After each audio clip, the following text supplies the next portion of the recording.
Et non, mais c'est tout à fait vrai. Il y a des bouts entiers que j'ai oubliés. Bonjour Alex. À l'origine de Sans frapper, il y a une rencontre en 2013. Est-ce que vous pouvez nous en parler? Oui. Enfin, je venais de finir un film sur les gens de la rue, qui vivent dans la rue.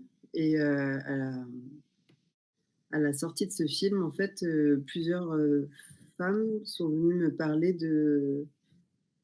d'un viol qu'elles avaient subi. Et je pense que c'est pas un hasard. Je pense qu'il y avait des choses dans le film sur les gens de la rue, et j'ai pas voulu mettre, mais en fait qui étaient très liées à ça. Au fait que certains des personnages des personnes du film, en fait, avaient subi des violences sexuelles. Mais le film était déjà tellement, et c'était en partie la raison pour laquelle ils avaient fini dans la rue. Mais c'était tellement dur que j'ai pas voulu le mettre dans le film. Euh, c'est jamais, jamais évoqué. Et pourtant, plusieurs femmes, en fait, c'est comme si elles avaient senti que c'est ce qui avait amené ces hommes dans la rue. Et l'une d'entre elles s'appelait Ada, et voilà, et elle m'a raconté en fait comment elle avait été violée 3 fois dans la même semaine par un homme qu'elle connaissait. C'était avant MeToo, et moi qui me pensais une grande féministe devant l'éternel, j'ai compris en écoutant que je n'avais aucune idée de ce qu'était un viol. Et j'ai eu très, très honte parce que la première pensée qui m'est venue, c'est: «Mais enfin, pourquoi il y retournait?» Plutôt que de me demander, en fait, pourquoi il l'avait violée. Voilà, c'est toujours de la faute des femmes, en fait. J'ai tellement honte d'avoir pensé un truc comme ça. Je pense que son histoire m'a poursuivie, et et je me suis dit que j'avais envie d'en faire un film, aussi parce que j'avais pas traité le sujet, dans ce premier film. Après, toute la question était: comment faire un film là-dessus, sans mettre en danger les personnes qui sont dans le film, sans qu'à la fin on se dise: «Mais enfin, ça, c'est pas un viol», parce que voilà, c'est quand j'ai commencé à préparer le film, c'est une question, enfin, on m'a toujours, enfin, même dans les commissions de cinéma, donc à un moment donné, on m'a dit: «Mais faites un film sur un vrai viol», c'est-à-dire un viol commis la nuit par des individus armés, potentiellement un peu psychopathes, en tout cas des gens qu'on ne connaît pas, alors que dans la très grande majorité des viols, 80 je crois, même plus, la victime connaît son agresseur. Donc oui, moi on m'a souvent dit que c'était pas ça un viol. Donc comment faire en sorte, en fait, comment trouver un dispositif qui mette le spectateur au travail, en fait? Ça a été la grande question du ça a été la grande question de tout le développement du film, qui a duré 2 ans. Mais au préalable, comment, pour quelles raisons le choix de ce récit-là? Est-ce que c'était forcément ce récit qui devait être au centre du projet? Bah, je voulais que ce récit-là soit au centre du projet, alors pour plein de raisons, des raisons qui sont sûrement psychanalytiques, complètement. Heu, Parce que j'ai l'impression que souvent, quand même, on peut se raconter tout ce qu'on veut, mais j'ai l'impression qu'on retourne souvent vers des choses qui ne font pas souvent, pas forcément du bien. Et ça m'intéressait, je pense, d'un point de vue personnel. Mais aussi, surtout, ce qui m'intéressait politiquement, c'était que ce viol ne correspondait pas à l'époque, et j'espère que ça a changé, mais je pense que ça a beaucoup changé quand même, mais ne correspondait pas en tout cas au cliché du viol, et c'est pour ça que ce récit m'intéressait. C'est parce qu'à un moment donné, ce qui me touchait énormément dans l'histoire de Ada, c'est qu'elle a essayé quelque chose. Elle a essayé une reprise de pouvoir en y retournant, et elle s'est brûlé les ailes, parce que enfin, c'était écrit, ça devait être comme ça. Enfin, je veux dire, c'était sûr que ça allait se passer comme ça. Mais elle a quand même essayé quelque chose. Et ça, je trouvais ça hyper beau, hyper touchant. Et le fait aussi qu'elle n'ait aucune représentation du viol, qu'elle ne comprenne pas ce qui était en train de lui arriver, parce que c'est quelque chose dont on ne parle pas. Et que pendant des années, elle s'est demandé ce que c'était qu'est-ce que c'était que cet événement, en fait. Et c'était pas représentable parce qu'on ne nous dit pas, en fait, que quelqu'un qu'on connaît peut nous faire autant de mal. Donc je pense que j'ai voulu que ce récit soit au centre du film parce qu'il n'y avait pas de récit, en fait, et c'est très, très compliqué quand il n'y a pas de récit autour de vous. Bien sûr, il y avait Virginie Despentes, mais le viol de Virginie Despentes, d'une certaine façon, qu'elle a subi, d'une certaine façon, correspond à cet archétype du viol. Et moi, enfin, c'est ce que me disait Ada, et vraiment, ça m'a. Enfin, je comprends complètement ce qu'elle dit.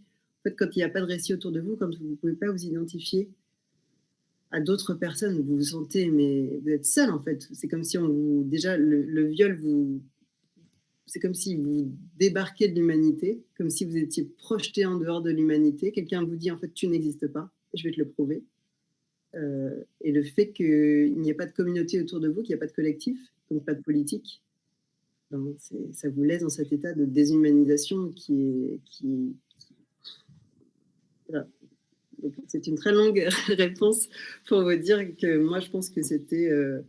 on avait envie, en fait, avec Ada, qu'il y ait des récits auxquels d'autres femmes puissent s'identifier. Ouais. Et jusqu'où a-t-elle été associée au projet? Ben, c'était assez clair, elle n'est pas réalisatrice, Ada. Donc jamais je me suis dit qu'on allait co-réaliser. En plus, je suis un peu une contrôle fric, donc je ne souhaite à personne de co-réaliser avec moi. Vraiment, je pense que c'était une bonne idée qu'elle ne le fasse pas. Je me suis longtemps demandé comment elle pouvait participer au film. Et à un moment donné, je me suis dit, en fait, je vais lui demander d'écrire. Donc pendant 2 ans, je l'ai enregistré. Parce qu'il y a des moments où je ne comprenais pas en fait son histoire. J'ai compris longtemps après, en étudiant ce qu'était le viol, qu'elle dissociait en fait quand elle racontait son histoire. Et donc la ligne du temps était complètement explosée. Elle me racontait des événements qui avaient eu lieu 10 ans auparavant, comme s'ils avaient eu lieu la semaine dernière. Et donc je comprenais rien de ce qu'il y avait, de l'enchaînement en fait des actions. Donc je l'ai enregistré longtemps, j'ai essayé de comprendre vraiment l'histoire. Et puis au bout d'un moment, je lui ai dit, bon, moi, il y a plusieurs trucs qui m'intéressent vraiment, moi, personnellement, dans ton histoire. J'en ai détecté, disons, une dizaine, et puis j'ai demandé d'écrire 10 chapitres de son histoire. C'est comme ça, en fait, que d'une certaine façon, j'ai fait une adaptation cinématographique de son histoire. Donc elle reçoit des droits sur le film parce qu'elle est autrice du texte que j'ai adapté et que je lui ai demandé d'écrire. Je dis ça parce que ça se trouve, je pense que si elle avait écrit son histoire elle-même, elle n'aurait pas écrit exactement la même histoire. Donc elle a écrit le texte. Il y a eu beaucoup d'allers-retours entre elle et moi parce que, par exemple, elle écrit hyper bien, mais elle est hyper prolifique. Et bon, à un moment donné, je me suis dit, je peux pas. Déjà, un film d'1 heure et demie, ça va être dur, mais un film de 3 heures, c'est impossible. Et donc, il y a eu beaucoup d'allers-retours. Puis à un moment donné, je lui ai dit ce que j'allais faire. Et puis ensuite, je l'ai fait sans plus lui demander son avis, disons. Elle a vu le film une fois qu'il était fini. Elle n'avait pas de final cut. Encore parce que je suis une grosse contrôle fric. Mais j'ai l'impression que finalement, l'idée, c'était, enfin, à travers le dispositif même du film, l'idée, c'était de créer une forme collective, une représentation collective dans laquelle son témoignage pouvait s'intégrer. Et finalement, créer une nouvelle représentation du viol qui lui manquait d'une certaine manière pour être reconnue dans ce qu'elle avait subi. Bah, assez rapidement, quand on a commencé à discuter ensemble, on en est venu à l'idée qu'il fallait qu'il y ait comme une forme de chœur au sens d'une harmonie, enfin d'une chorale. Parce que le problème du viol, c'est que il a été pendant des années vraiment... c'est un problème individuel en fait. C'est pas de chance. Il t'est arrivé un truc, vraiment, c'est pas de chance. Et en fait, c'est pas un problème individuel, c'est un problème éminemment politique. C'est un problème collectif et c'est ce que j'ai voulu montrer à travers ce film. Donc, dans ce film, je demande à 14 personnes d'interpréter le rôle de Ada et ensuite de me raconter ce que ça leur a fait d'interpréter ce rôle. Et les gens, en fait, très vite parlent de leur propre histoire, qui est souvent très, très similaire avec celle de Ada. Et on a choisi, avec ma monteuse, de complètement gommer les moments où on pourrait comprendre quand c'est l'histoire de Ada et quand c'est l'histoire de ses propres personnes qui interprètent. Parce que peu importe, en fait, pour moi, à qui c'est arrivé, ce qui compte, c'est que ça soit arrivé et que ça arrive très, très souvent, que quand on commence à s'intéresser au sujet, en fait, on s'aperçoit qu'on pourrait presque analyser notre société par ce biais. C'est les traumas que ça, enfin, ce que ça crée, en fait, comme zone de sismique, disons, c'est énorme. Et donc, c'était important pour moi aussi de créer un cœur autour de Ada et qu'elle soit plus seule et que les gens qui regardent le film puissent se dire, ben, même si, par exemple, j'ai pas été violée, c'est quand même mon histoire. Et c'est aussi l'histoire des hommes. Ah bah, complètement. Qui sont les grands absents de cette, enfin, qu'on n'entend jamais. Il y a 2 hommes dans le film et ça a été hyper difficile d'avoir des hommes. Ça a été vraiment ce qui m'a pris le plus de temps, c'était de réussir à avoir des hommes dans le film. Quand on se dit que, alors il y a plusieurs, les statistiques ne sont pas toutes tout le temps les mêmes, mais a priori, on part quand même sur une femme sur 5 qui aurait été victime de violences sexuelles, enfin de viol. Donc ça veut dire que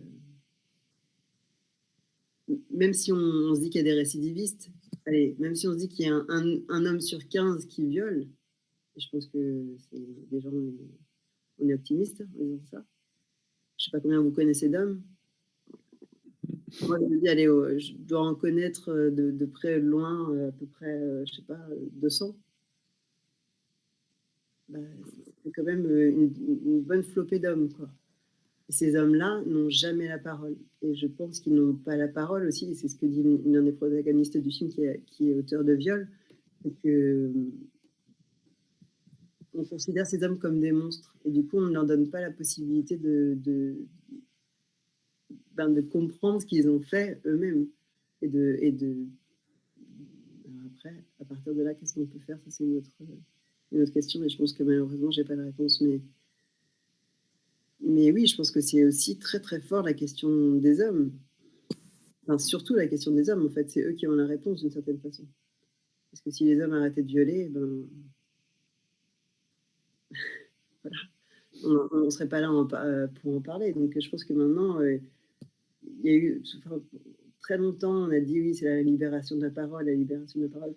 Oui, mais je pense que c'est surtout la libération de l'écoute. Et que la libération de l'écoute, elle doit... aussi aller vers une libération de l'écoute des auteurs de viol, quoi. Comment ces femmes et ces hommes ont été trouvés, choisis? Alors, il y a 3 de mes meilleurs amis dans le film. Après, je voulais en fait qu'on parte du cliché du viol et que le film aille ailleurs. Donc, je voulais au début que les gens, enfin, les femmes et les hommes qui interprètent le rôle de Ada partent des a priori qu'on a tous. C'est-à-dire partent du fait que qu'est-ce que c'est que cette histoire? Est-ce que c'est vraiment un viol? Parce que ça, on se pose tous la question au début quand on écoute l'histoire de Ada. Et en fait, je voulais que le film déconstruise nos représentations et nous amène à vraiment réfléchir à la question et fasse vraiment travailler le spectateur et qu'il soit obligé de prendre position. Donc, je me suis dit, il faut que j'aille vers des gens qui ont réfléchi à la question. Donc, j'ai contacté des avocates, des policières, des policiers, des sociologues, des linguistes, des travailleurs et travailleuses du sexe, tous les gens qui avaient dû, par leur travail en tout cas, réfléchir à la question. Et puis aussi, bien évidemment, des femmes qui ont été violées, des hommes qui ont été violés et qui ont violé. Donc, je suis passée par des associations féministes, par le barreau, enfin, tout ce que vous voulez. Et ensuite, comme je ne voulais pas connaître leur histoire, parce que je ne voulais pas qu'en les filmant, on ait une impression de réchauffer ou on ait l'impression qu'ils me racontent leur histoire, j'ai juste discuté avec eux de l'histoire de Ada. Et en fait, je voyais comment ça résonnait entre eux, enfin, avec eux. Enfin, l'émotion qu'ils avaient en racontant son histoire me disait quelque chose de leur propre histoire. Et donc, c'est comme ça que j'ai choisi ces gens. J'avais assez d'argent pour filmer pour filmer 30 personnes. Donc, j'ai choisi 30 personnes. Voilà. Et donc, à chaque fois, par exemple, j'ai donné à la policière qui est dans le film le chapitre sur la plainte. Où elle porte plainte. Parce que je me suis dit que peut-être elle aurait une autre façon d'appréhender ce texte-là. Donc à chaque fois, voilà, par exemple, j'ai pas donné à des femmes qui ont été violées les 3 chapitres qui sont en lien vraiment avec le viol. Parce que je savais pas comment elles allaient réagir et il n'y avait pas de psychologue sur le plateau. Et c'est des comédiennes professionnelles qui jouent qui en fait introduisent le film, qui nous font rentrer dans cette histoire. Parce que j'avais une représentation assez fausse d'ailleurs. Je voulais qu'on y croie au début. Et j'avais l'impression qu'avec des comédiennes professionnelles, pardon, ça serait plus facile d'y croire. Et en fait, je pensais que j'allais avoir beaucoup de mal à faire avec le jeu des non-professionnels et des professionnels. Et en fait, c'est pas du tout ce qui s'est passé. Les non-professionnels étaient complètement, en termes de jeu, j'étais assez éblouie. Quoi. Et en plus, elles connaissaient souvent mieux leur texte que les professionnels. Mais est-ce qu'au bout du compte, ce ne sont pas tous un peu des comédiens? Est-ce que le travail lui-même n'était pas un travail de directeur d'acteur? J'emploie ce terme avec des guillemets. Oui, mais c'était tous des interprètes. Il y en a qui en font leur métier, puis il y en a qui n'en font pas, qui ont d'autres métiers. Mais c'est sûr que c'était ils ont tous interprété Ada. Il y a tous eu, et pour chacun, il y a eu, oui, vraiment de la direction d'acteur. Après, ce qui était compliqué, c'est que je voulais pas que la forme du film prenne le pas sur le fond. Donc, je voulais pas que ce soit un film où on se dise waouh, les gens jouent tellement bien, c'est vraiment dingue. Donc, j'ai choisi volontairement des prises où les gens jouent suffisamment bien pour qu'on les écoute et suffisamment mal pour que ça ne devienne pas un film sur l'interprétation. Donc, c'est un peu frustrant pour les comédiens professionnels parce que ils doivent se dire waouh, quand même, elle a fait de la charpie avec mon travail, qui est vrai. C'était aussi pour mettre tout le monde à niveau parfois aussi. Mais oui, il y a eu pas mal de directions d'acteurs où je leur demandais de me raconter l'histoire comme si c'était une réminiscence, de me raconter l'histoire comme s'ils la racontaient à leur sœur pour la première fois, comme s'ils s'en souvenaient au moment, au fur et à mesure où ils me le racontaient. Voilà. Mais ils ont tous fait un travail super, en tout cas, je trouve. Et comment s'est passée toute la partie réflexive, où là, il n'y a pas de direction? Non. Maintenant, mais en fait, on accueillait la parole, on accueillait ce qui arrivait, quoi. Et parfois, c'était super. C'était difficile de continuer à filmer. Et le film est très, très, très, très tendre et très, très doux par rapport à ce qu'on a dans les rushs. Il y a eu vraiment des moments de débordement total. On a beaucoup pleuré avec Eileen Kirchfink, la chef-op, et l'ingénieur du son, Bruno Schweizgut, des fois nous regarder en me disant arrêtez, j'entends tout, il faut que vous arrêtiez de pleurer comme ça. Et c'était difficile aussi pour moi, des fois, de ne pas me lever et de ne pas aller prendre les gens dans mes bras et les consoler. Donc, oui, ça a été un déferlement d'histoires plus atroces les unes que les autres. Et en même temps, je pense qu'on a commencé à tourner au moment de l'affaire Weinstein. Et ça a beaucoup, c'est horrible, ça a beaucoup aidé le film parce qu'il y avait une telle urgence à dire, à ce que les choses soient dites, à ce que les choses soient entendues, que je pense que si j'avais tourné 2 ans avant, on n'aurait pas du tout le même film. Parce que vraiment, les gens se sont clairement dit ce qu'ils avaient vécu. Et voilà, après, c'était de ma responsabilité de mettre dans le film des choses avec lesquelles les gens puissent continuer à vivre. Parce que c'est aussi difficile d'avoir de devoir vivre avec certains films, en fait.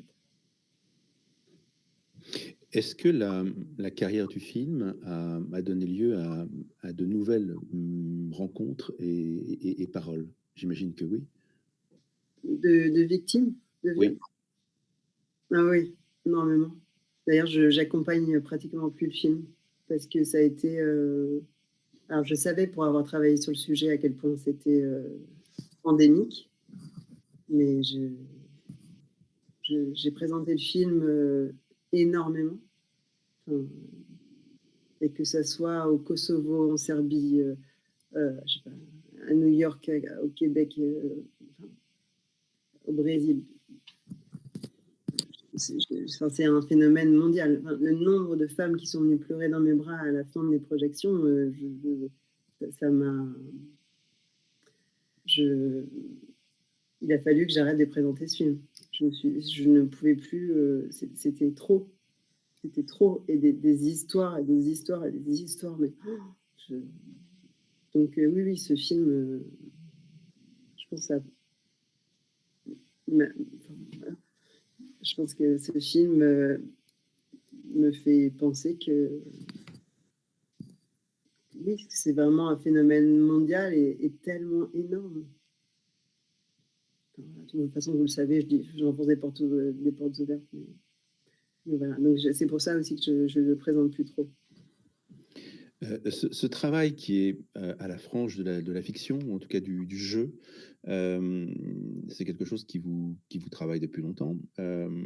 Est-ce que avoir fait Sans frapper vous amène à envisager un autre film qui fonctionnerait selon ce principe?